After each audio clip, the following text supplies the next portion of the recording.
Good morning बच्चों। आज हम पढ़ेंगे 5 अंक की संख्याओं को शब्दों में लिखना। इसके पहले मैंने वीडियो में 4 अंक तक की संख्याओं को लिखना पढ़ना सिखाया था, जो इकाई, दहाई, सैकड़ा, हज़ार तक होती हैं। आज हम 5 अंक में 5वां अंक वो आता है, पहले इकाई, फिर दहाई, सैकड़ा और हज़ार। ये हमने पढ़ा था 4 अंक तक। 5वां अंक आता है हमारा 10,000। हम इसे शॉर्ट में लिख रहे हैं। इसको कहते हैं इकाई। इकाई को हमने ई लिखा है, दहाई को हमने दा लिखा है, सैकड़ा से हमने सै लिखा है, हज़ार का हमने हा लिखा है और ये है 10,000।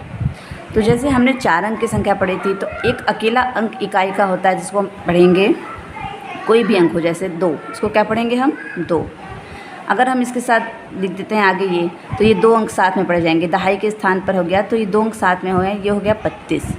अगर हम एक और अंक ले लेते हैं आगे, तो ये हो जाएगा इकाई, दहाई, सैकड़ा। सैकड़ा मतलब 100, तो ये 400, 432।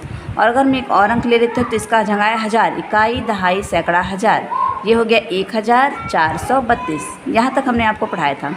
अब हम बात करते हैं कि एक और अंक की। ये है, मान लीजिए, एक अंक, यहाँ दूसरा अंक लिख दिया हमने, फिर हमने दूसरा लिख दिया, ये हो गया 4 और ये हो गया 5 अंक हो गए। तो ये हम इसको अकेला पढ़ेंगे 2, ये दोनों मिला के हो जाएगा 32, ये सब मिला के हो जाएंगे, 3 मिला के हो जाएंगे 432 और ये हो जाएगा 5432। अब ये 5वां अंक, इसको हम पढ़ते हैं 10,000। तो इसलिए 10,000 नहीं पढ़ा जाएगा। अब आप समझिए इसे, जैसे हम गिनती में पढ़ते हैं 1, 2, 3, 4, 5, 6, 7, 8, 9 और 10, ऐसे गिनती होती है। तो ये एक अंक है 9 तक। 10 आते ही 2 अंक हो जाते हैं। इसका मतलब 10 में 2 अंक होते हैं। तो जब भी कोई अंक 10 आ जाता है तो उसमें हम 2 अंक को साथ पढ़ लेते हैं। अगर हमारी गिनती में इकाई, दहाई, सैकड़ा, हज़ार के बाद 10,000 का भी अंक आएगा, तो हम इसमें 2 अंक को साथ में पढ़ लेंगे। मतलब 10,000 का मतलब हम 10 के 2 अंक को लेंगे, मतलब 5 और 5 को एक साथ पढ़ेंगे, तो ये हो जाएगा 55। इस 55 को अब हम पढ़ लेंगे 55,000 और ये बाकी जैसा था 432। एक और एग्ज़ाम्पल से आप समझिए। मान ली हमने इकाई पर लिखा 1, दहाई पर हमने लिख दिया 2, ये दोनों मिला के हो गए 21। फिर सैकड़ा पे अगर हम लिख देते हैं 3, ये हो गया 321।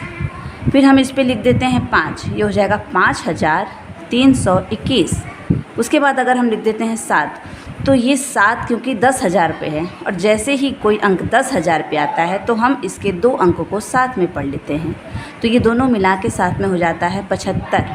बाकी जो जैसा था वैसे ही पढ़ेंगे। 21, 321, 75,321। आपको समझ में आया होगा? चलिए, अब हम एक शून्य का उदाहरण लेकर आगे बताते हैं। मान लीजिए हमने इकाई की जगह लिखा 2, दहाई पर 0, सैकड़ा पर 1, हज़ार पर 2 और 10,000 पर 4।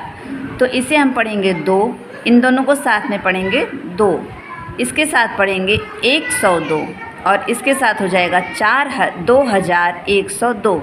और अगर ये 4 आ गया जो कि 10,000 पर है, क्योंकि ये 10,000 की जगह पर है, इसीलिए इसको हम दोनों को साथ में पढ़ेंगे।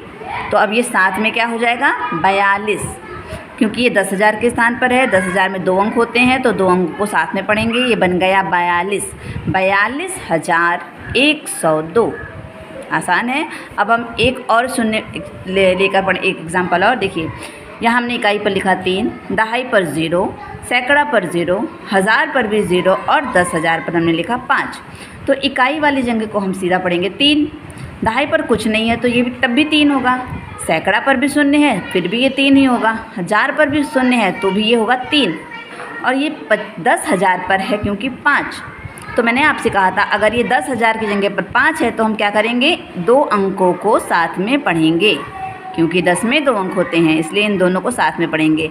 तो ये हो जाएगा 50, 5 और 0 50,000। बाकी हमारा था 3, ये हो गया 50,003। अब आपको ये अच्छे से समझ में आ गया होगा। तो आप कुछ उदाहरण को आप करके दिखाइए। ये 3 उदाहरण हमने लिखा है, इसे आप लिख के दिखाइए। Thank you.